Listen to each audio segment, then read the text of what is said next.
that was the only Blu-ray I got. I did get a DVD, and that was Raw, the beginning, the best of seasons 1 and 2. It's a 4-disc DVD, 2 discs per seasons 1 and 2. Season 1 was 93, and yeah. Season 1 was 93, Season 2 was 94, and this was when I really started watching wrestling, like, religiously. Like, I always watched wrestling when I was a little kid, during, like, the Hulk Hogan, Randy Savage, Ultimate Warrior era, all those guys, but it was only really limited to, like, Saturday morning superstars and stuff like that. I only really watched it every once in a while. When Raw started, and, you know, they still had, like, superstars, and I think they had the Action Zone or whatever, that was when I was, like, watching all the time, and that was when you had guys like Undertaker, Shawn Michaels, Bret Hart, Owen Hart, Mr. Perfect, Yokozuna, Doink. Doink was freaking awesome. When he was a bad guy, he kind of petered out. Macho Man was still there. Razor Ramon. Scott Hall in his prime is awesome. Kevin Nash. Lex Luger. I'm just reading names off the back here now, but like, watching this DVD brought back so many awesome memories. And it really makes me want them to release more sets. I know that they had planned on releasing, they were going to try to do like more sets in chronological order, like their next one was going to be 3 and 4, so it was going to be like 95 and 96, which would have been pretty awesome. And then, but this didn't really sell very well, so I guess they're going to hold that off if they're ever going to do them again. I really want to see more of these sets, because it really, like, brings back, you know, all the stuff I watched when I was a kid. And, like, I just pulled out the Grading Wrestling Stars of the 90s sets and watched the bonus matches on those, and that was awesome. Like, I just really want more DVDs to have, like, the post-Hogan, post-Hulkamania, pre-Attitude Era section, like the New Generation section of the WWF, and throw in the WCW stuff in there, because I was watching solely WWF at that time. I didn't really watch WCW until the NWO came along. So I missed all that stuff.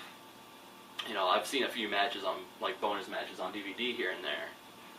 But, you know, that era, I don't know, that's the era that, like, brings the kid out in me, because, you know, even though I watched when I was a kid, and this was a little bit older, this was one I watched all the time. And this is the stuff I love. So, WWE, if you're watching this, well, if you're watching this, you're probably going to flag me for copyright infringement and take me down. But if you don't, release more 90s stuff. Release more from 93, 94, 95, 96. All that stuff. That stuff is great. Yeah, that's all I have to say about that. Those are the only movies I got. I did get some CDs. I got some metal CDs. Warehouse, you gotta know what to look for, but their UCD prices are pretty good. Like, on the average, unless there's a bunch of stuff that they're trying to get rid of, like, I'll go to my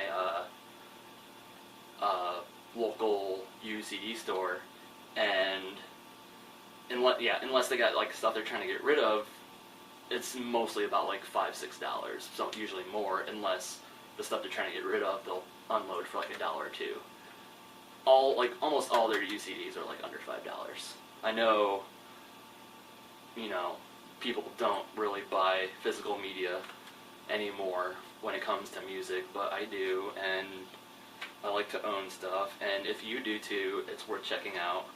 And plus, like I said, they do have sales, like they have, like, buy 3, get the 4th free, but it's only on used stuff. I made that mistake in March, which I'll mention in my March video, but first CD I got, the Berserker Dissimulate.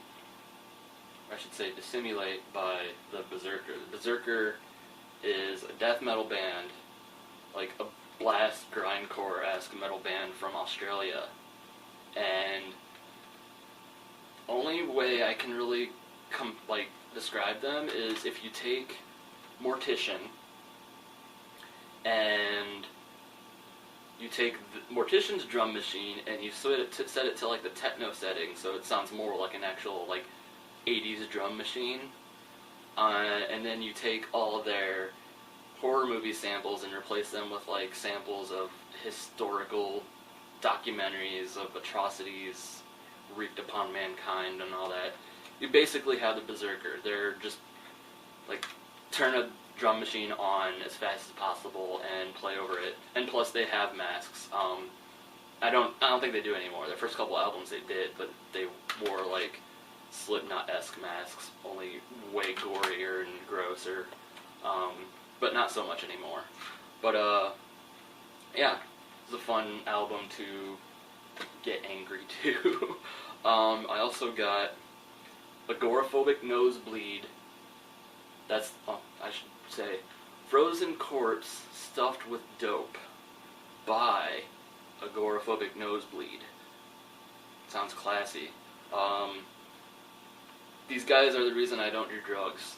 I almost want to like find people. I don't know too many people that actually do drugs, but I want to find them and make them listen to Agoraphobic Nosebleed and see if they just like freak out. Like this one isn't so. It's not so much that it's like trippy. It's just insane. Like, like I was talking about drum machines. Just take. I don't even. They. Oh my god. All their drum machines they use. Like literally they just use drum machines because there's no way that a human can play the beats on this record or on any of their records.